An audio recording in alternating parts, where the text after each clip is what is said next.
Hello everyone. इस video में हम पॉलिटी के लास्ट के 6 मंथ्स के करंट अफेयर्स हैं वो कवर करेंगे। अब देखो, एक इम्पोर्टेंट चीज़ समझो। पॉलिटी, इकोनॉमी, आईआर और साइंस एंड टेक्नोलॉजी, ये चार के आपको करंट अफेयर्स अच्छे से करने हैं। बाकी फैक्चुअल इन्फॉर्मेशन है ना। जैसे for example books and authors वाला हो गया, अपॉइंटमेंट वाला हो गया, तो उसके लिए आपको कॉन्सेप्चुअल क्लैरिटी का कुछ है नहीं, उसमें डायरेक्टली आपको रटना है। तो उसका लिस्ट मैं प्रोवाइड कर दूंगा आपको, डोंट वरी अबाउट दैट। अब रही बात पॉलिटी की, तो पॉलिटी के जो 6 महीने करंट अफेयर्स हैं जनवरी से, जस्ट अ सेकेंड, जनवरी 2025 से और जून 2025 के करंट अफेयर्स की बात कर रहा हूँ। जुलाई का मैं एक अलग से वीडियो बना दूंगा, तो उसके लिए आपको परेशान नहीं होना है। तो टेक्निकली आपका पूरा साल का करंट अफेयर्स कवर हो जाएगा। ठीक है। हाँ, तो जुलाई और अगस्त आइडियली आपको जो डेली करंट अफेयर्स का वीडियो है वहां से देख के भी कर सकते हो, कोई अलग से करने की जरूरत नहीं है। ठीक है। अब बिना कोई टाइम वेस्ट किए हुए जल्दी से चलते हैं। तीन चार चीजें। सबसे पहले 2025 है, वो ईयर ऑफ कोऑपरेटिव्स है। ठीक है। तो यहाँ पे United nation international year of cooperatives है। इसका थीम है cooperatives build a better world. ये तीन चार चीज ध्यान रखना। इसके साथ साथ 2025 है, वो इंटरनेशनल ईयर ऑफ ग्लेशियर्स भी है। और फर्स्ट ग्लेशियर डे है, वो 21 मार्च को मनाया गया था along with world water day.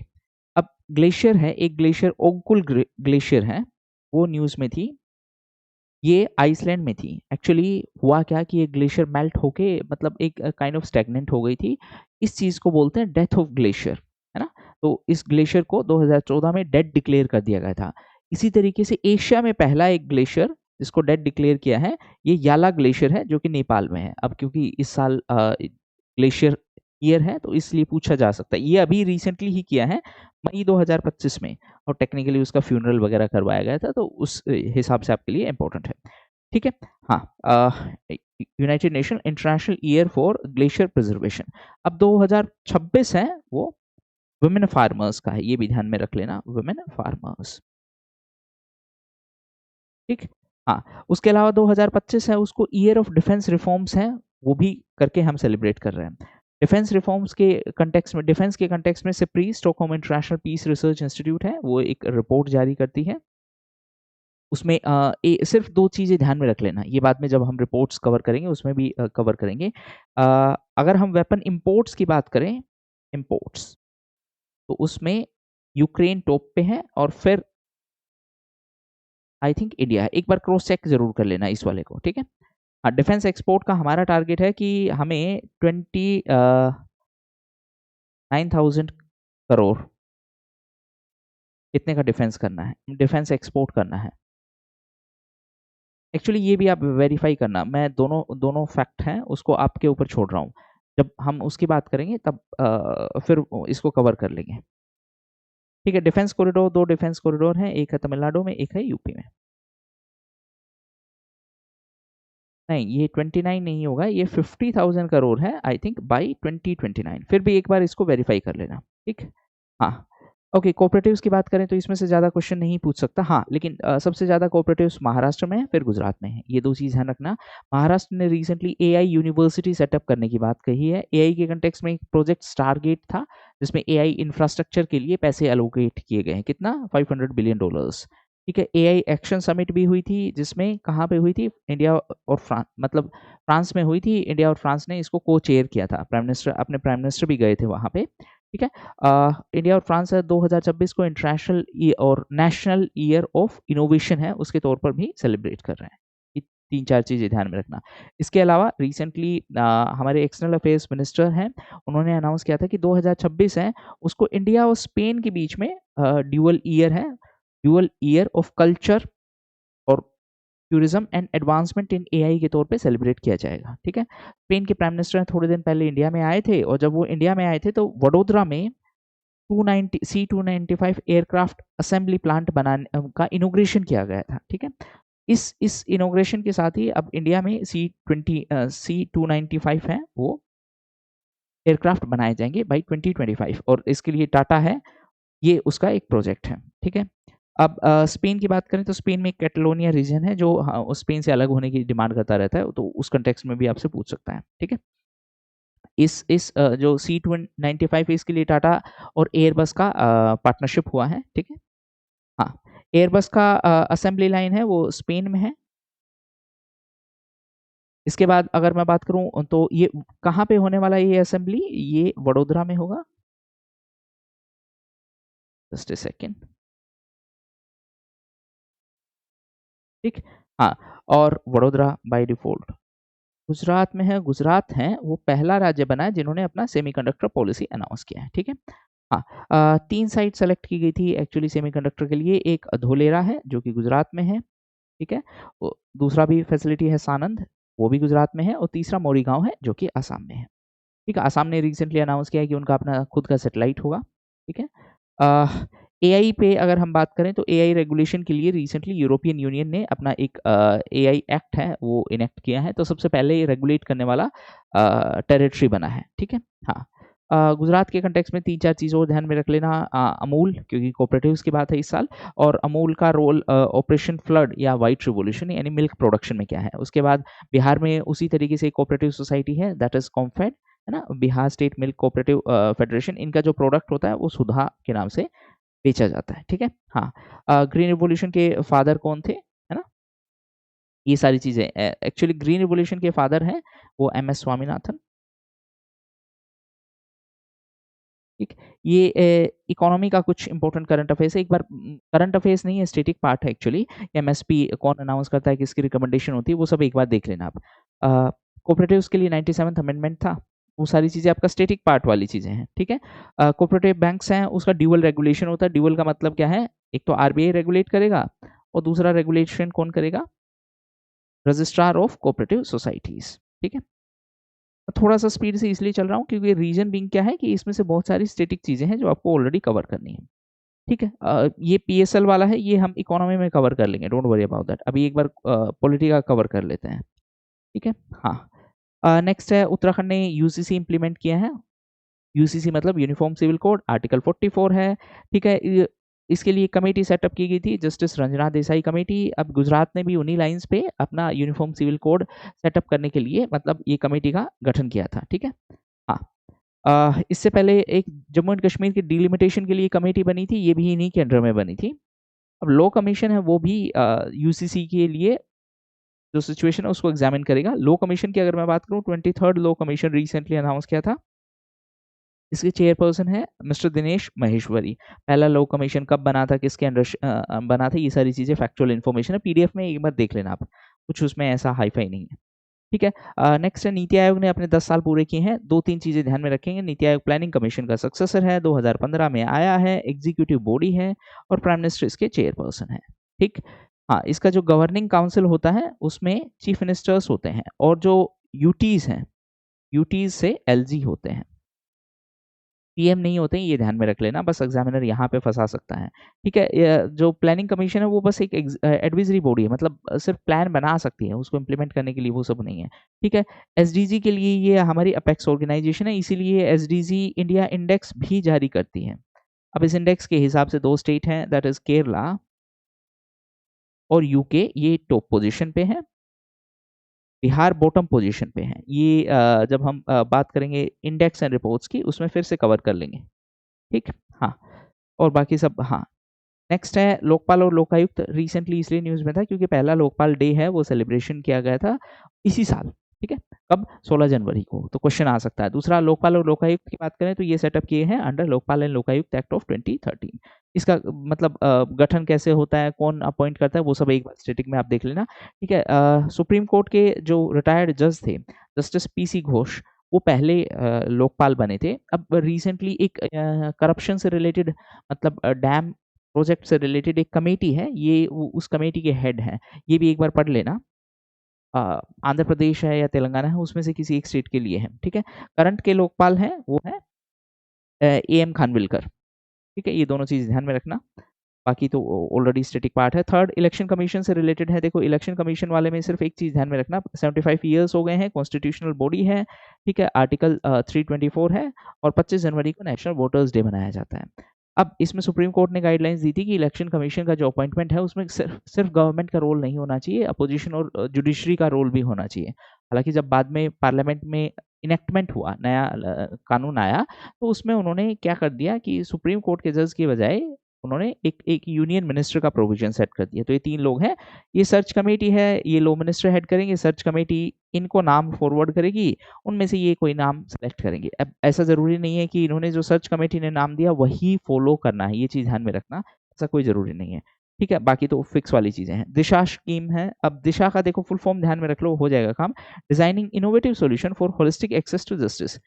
तो बेसिकली लोगों को जस्टिस में मदद करने के लिए ये एक स्कीम है। जैसे for example legal services act है। In a very simple sense right to legal aid वाला काम है, ये कर रही है, राइट टू लीगल एड, ठीक। हाँ, नेक्स्ट है सीबीआई को स्टेट की कंसेंट की जरूरत नहीं है। देखो सीबीआई है वो एक नॉन स्टेट्यूटरी बॉडी है, non statutory non executive body है, sorry non statutory non constitutional body है। एक बनी कैसे है, मतलब दिल्ली, इसका पावर का सोर्स क्या है, Delhi special police establishment act 1946, ठीक है। Department of personal and training के अंडर में है ये। अब सीबीआई के बारे में एक चीज ध्यान में रखो, क्योंकि law and order state subject है, तो सीधी सी बात है कि सीबीआई के पास डायरेक्टली अथॉरिटी नहीं है, इसीलिए उनको स्टेट की कंसेंट लेनी पड़ती है। लेकिन लेकिन ध्यान से सुनिए, अगर कोई सेंट्रल गवर्नमेंट का ऑफिशियल है और अगर वो करप्शन के अंडर में उसके ऊपर कोई चार्ज है, PCA prevention of corruption act है, अ, उसके अंडर में अगर कोई चार्ज है सेंट्रल गवर्नमेंट ऑफिशियल के लिए, तो उस केस में सीबीआई को स्टेट से परमिशन लेने की जरूरत नहीं है। बस इतना ध्यान में रखो, बाकी सब तो ऑलरेडी फिक्स वाला है। नेक्स्ट है पंचायत से पार्लियामेंट। देखो ये मिनिस्ट्री ऑफ ट्राइबल अफेयर्स का एक इनिशिएटिव है। अब ट्राइबल अफेयर्स का मतलब है कि ट्राइबल कम्युनिटी से रिलेटेड है, तो हो क्या रहा है, जो ट्राइबल एसटी पॉपुलेशन की जो महिलाएं हैं जो इलेक्ट हुई हैं पंचायत में, हम उनको पार्लियामेंट से रिलेटेड फंक्शनिंग सिखाने की कोशिश कर रहे हैं। बस 2 चीज ध्यान में रखना, इसमें आपको एग्जामिनर कहाँ फंसा सकता है, एक तो एसटी ध्यान में रखना, और जैसे ही एसटी याद आएगा तो मोटा ध्यान में रखना, that is ministry of tribal affairs. यहाँ पे क्वेश्चन बनाने का स्कोप सिर्फ ये है कि इसको रिप्लेस कर देगा मिनिस्ट्री ऑफ पंचायती राज, वो एक ट्रैप में नहीं आएंगे। दूसरी बात ये भी है कि नाम से ही पता चल रहा है पंचायत से पार्लियामेंट का मतलब क्या है, कि जो इलेक्टेड रिप्रेजेंटेटिव हैं पंचायत पे, उनको पार्लियामेंट की फंक्शनिंग के बारे में अवेयर करवाना। नेक्स्ट है विकसित पंचायत कर्मयोगी। जहां पर भी कर्मयोगी आए उसका सीधा सा मतलब है कैपेसिटी बिल्डिंग। कैपेसिटी बिल्डिंग का मतलब क्या है, कैपेसिटी बिल्डिंग का मतलब है सीधी सी बात है, उनको नई चीजें सिखाना, ठीक है। ये ministry of personnel public grievances and pensions के अंडर में है, और ये गुड गवर्नेंस के दिन है लॉन्च किया गया। गुड गवर्नेंस क्या है, 25 दिसंबर को सेलिब्रेट किया जाता है, ठीक है। यहाँ पर भी आपको एग्जामिनर है फंसा सकता है, क्या करके कि यहाँ पर एग्जामिनर बोलेगा कि ये भी पंचायती राज मिनिस्ट्री है, उसका इनिशिएटिव है, तो वो सब नहीं है, ठीक है। नेक्स्ट है 8th पे कमीशन। तो रिसेंटली 7th पे कमीशन है, उसके बाद में 7th पे कमीशन 2016 में सेटअप किया गया था, 8th रिसेंटली अनाउंस किया है। अब देखो अभी तक 8th पे कमीशन का चेयरपर्सन वगैरह अनाउंस नहीं किया गया है, अगर मीन टाइम में यानी आगे अगर अनाउंस कर दिया जाता है तो वो आप एक बार कवर कर लेना। 7th वाले के बारे में सिर्फ इतना ध्यान में रखो, जस्टिस ए के माथुर है, वो इसके चेयरपर्सन थे, ठीक। नेक्स्ट सेकंड मंथ पे आते हैं। सेकंड मंथ पे एक रिपोर्ट है, status of devolution to the panchayat in the states. ये पंचायती राज मिनिस्ट्री का एक रिपोर्ट है, सीधी सी बात है। अब इन्होंने एक रैंकिंग निकाली है कि पंचायत का सिचुएशन कैसा है, उसके लिए कॉन्स्टिट्यूशनल जो स्टेटस है पंचायत को किसने दिया है, 73rd अमेंडमेंट ने। तो ये 6 डायमेंशंस के ऊपर बेस्ड है। 6 डायमेंशन कौन कौन से हैं, यहाँ पे ये 6 डायमेंशन। फ्रेमवर्क मतलब कि कॉन्स्टिट्यूशनल प्रोविजंस को फॉलो कर रहे हैं या नहीं, फंक्शन मतलब क्या क्या रोल है उनके, फाइनेंस मतलब पैसे, फंक्शनरीज मतलब उनके पास अथॉरिटीज इंफ्रास्ट्रक्चर ऑफिशियल्स हैं या नहीं है, कैपेसिटी बिल्डिंग मतलब क्या आता है क्या नहीं आता है, नॉलेज और स्किल है, और अकाउंटेबिलिटी मतलब सीधी सी बात है कि उनके जो काम है उसका ऑडिटिंग उसका मॉनिटरिंग है वो सबके लिए। अब अगर मैं बात करूं तो ये 6 पैरामीटर्स हैं। 2-3 टाइप के क्वेश्चन पूछे जा सकते हैं। एक तो पहली बात क्वेश्चन ये पूछ सकते हैं कि किसने रिलीज किया, नाम से पता चल रहा है पंचायती राज मिनिस्ट्री ने। कितने पैरामीटर्स हैं, 6 पैरामीटर्स हैं। अब इसमें टॉप स्टेट्स कौन कौन से हैं, कर्नाटका, केरला, तमिलनाडु, बॉटम पे है Dadra Nagar and Haveli.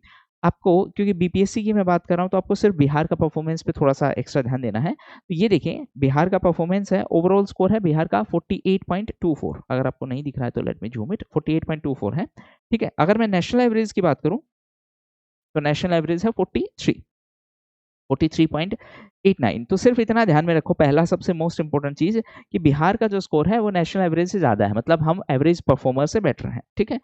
Okay, हाँ ये सारी चीजें। और टॉप परफॉर्मर कौन कौन है तो ये हम देख ही चुके हैं, कर्नाटका, केरला, तमिलनाडु, यानी साउथ इंडिया के स्टेट्स हैं। बिहार का यहाँ पे पोजीशन है नेशनल, ये जो ब्लू लाइन है ये नेशनल एवरेज को रिप्रेजेंट कर रही है। अगर आप देखोगे बिहार का परफॉर्मेंस थोड़ा सा इससे बेटर है, बस इतना ध्यान में रखना है, ठीक है। नेक्स्ट है, सरकार ने डीरेगुलेशन कमीशन अनाउंस करने की बात की है। रेगुलेशन का मतलब रेगुलेट करना, डीरेगुलेशन का मतलब हम उसमें ज़्यादा रेगुलेशन नहीं करेंगे। मतलब ज़्यादा सरकार है उसमें नोक-झोंक नहीं करेगी। देखिए, बिज़नेस के आसान बनाने के लिए सरकार ने इस बार के इकोनॉमिक सर्वे में भी ये बात हाइलाइट की है कि हमें बिज़नेस को डीरेगुलेट करना पड़ेगा। डीरेगुलेशन का मतलब है ज़्यादा पेपर वर्क की रिक्वायरमेंट ही नहीं है। इसके लिए सरकार ने डीरेगुलेशन कमीशन सेटअप करने की बात की है। एक और इम्पोर्टेंट चीज़ इसमें समझेंगे, जो छोटे-छोटे क्राइम थे, छोटे क्राइम थे, उनको सरकार ने डीक्रिमिनलाइज़ कर दिया। डीक्रिमिनलाइज़ का मतलब है अब वो क्राइम नहीं माना जाएगा, उस पे फाइन लगा देंगे, जेल पनिशमेंट नहीं है। इसके लिए सरकार ने एक बिल भी इंट्रोड्यूस किया था, जन विश्वास बिल। ये नाम ध्यान रख लेना। आपको पूछ सकता है कि जन विश्वास बिल है वो किस चीज़ से रिलेटेड है? तो छोटे-छोटे जो क्राइम्स थे, माइनर ऑफेंसेस थे, उनके जगह पर मतलब जेल क्रिमिनल ऑफेंस की वजह पे उसको सिविल ऑफेंस बना दिया, फाइन लगा दिया। बस इतना ध्यान में रखना। क्यों लगाया? ताकि हम बिज़नेस एनवायरनमेंट को इम्प्रूव कर सकें, पेपर वर्क है उसको सिम्प्लीफाई कर सकें, ठीक है? हाँ, next president rule in Manipur, यहाँ पे कुछ ज़्यादा है नहीं, आर्टिकल 356 से 11वीं बार लगाया है। अब यहाँ पे एक और चीज़ ध्यान रखना कि इसका जो असेंबली है वो सस्पेंडेड मोड में है, मतलब असेंबली डिसॉल्व नहीं किया है, ठीक है? मैक्सिमम 3 साल के लिए इसको कर सकते हैं, मतलब एक्सटेंड कर सकते हैं, हर बार 6 महीने का एक्सटेंड करके। 2 कंडीशंस होती हैं 1 साल से बियॉन्ड इसको करने के लिए, एक तो क्या है कि इलेक्शन नहीं हो सकता है और दूसरा इमरजेंसी है, बस, है ना? ये चीज़ ध्यान में रखेंगे। अब इसका बजट जब अगर प्रेज़िडेंट रूल लगाया हुआ है तो बजट कौन करेगा प्रेज़ेंट? तो ब बजट है वो पार्लियामेंट में प्रेज़ेंट होगा।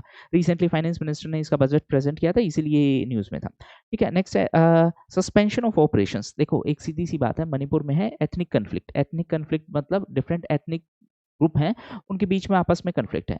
अब उस कॉन्फ्लिक्ट की वजह से हो क्या रहा है कि इंस्टेबिलिटी आ रही है, तो सरकार ने एक बार बीच में मिडलमैन का काम करके इस कॉन्फ्लिक्ट को रोकने के लिए एक एग्रीमेंट साइन करवाया था। उस एग्रीमेंट का नाम है सस्पेंशन ऑफ ऑपरेशंस। अपने ऑपरेशंस बंद कर दो, कहने का मतलब।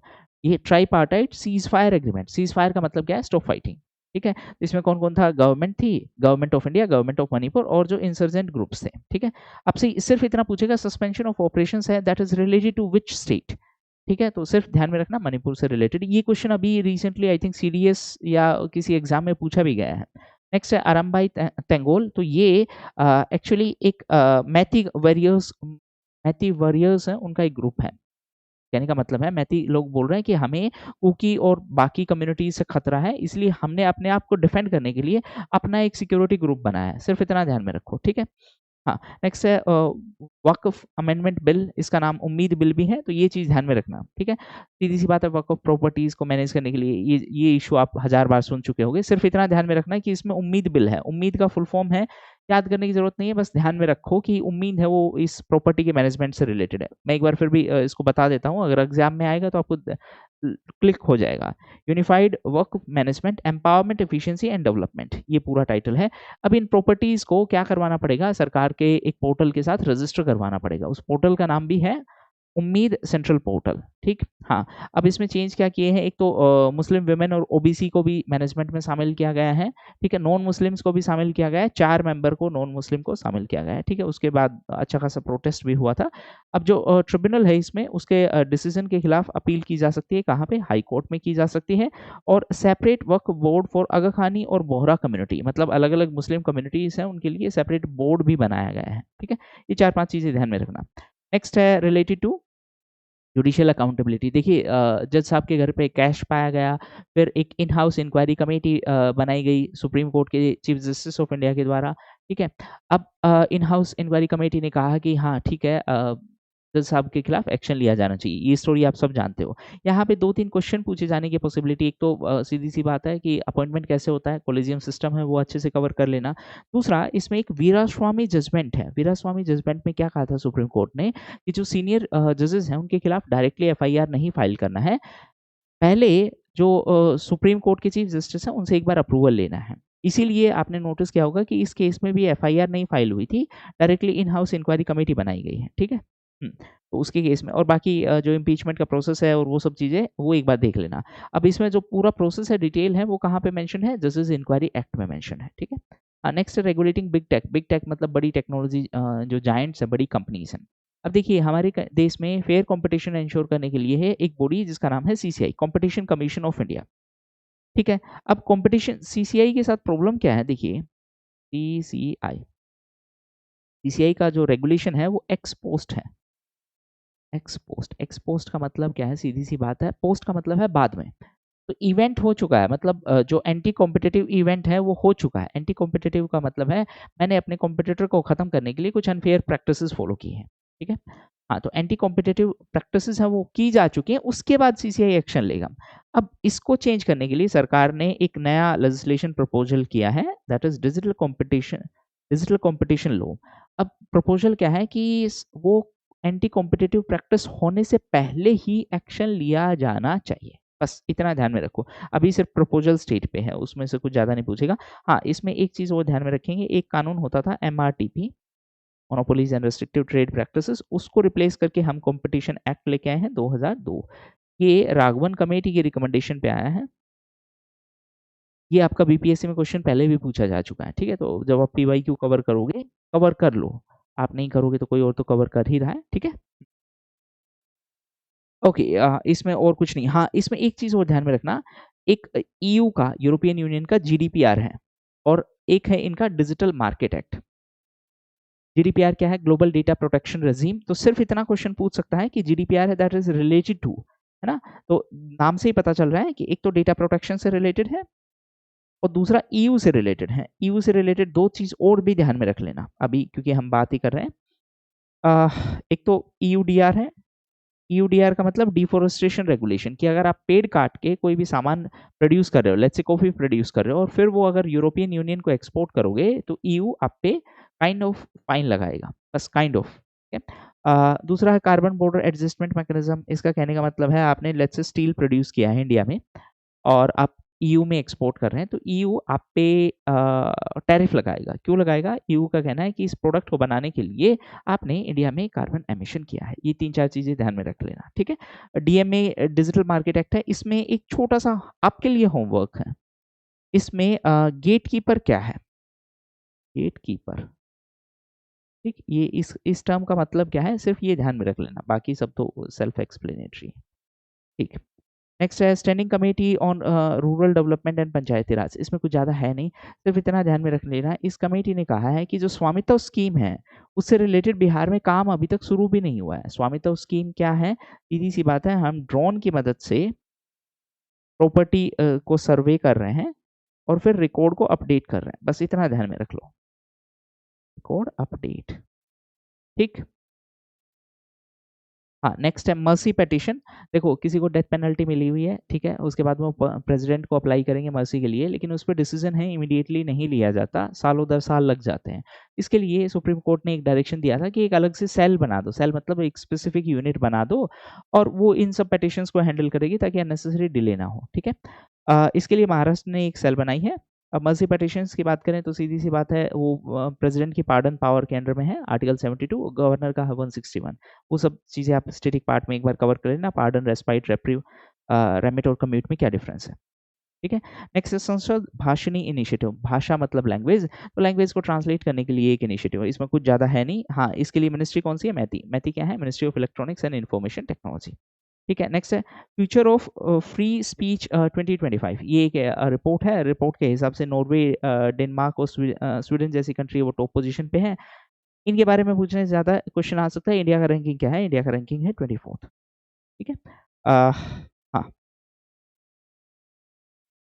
ठीक। तो फर्स्ट पार्ट में हमने टेक्निकली पहले 3 महीने के पॉलिटी के करंट अफेयर्स कवर कर लिए, ठीक है। अब इस पे रिस्पॉन्स सही आएगा तो 4th से 6th वाले महीने के लिए भी मैं एक 10 से 15 मिनट का ही वीडियो डालूँगा, जिससे आपको भी देखने में आसानी हो। अब देखिए, उतना टाइम नहीं है कि आप 3 घंटे उस पे पीएचडी करें, ठीक है। मैं भी कोशिश ये करूँगा हर पार्ट को 10 से 15 मिनट का ही रखूँ। ये वाला थोड़ा-सा लेंदी हो गया है आई थिंक, ठीक है। All the best.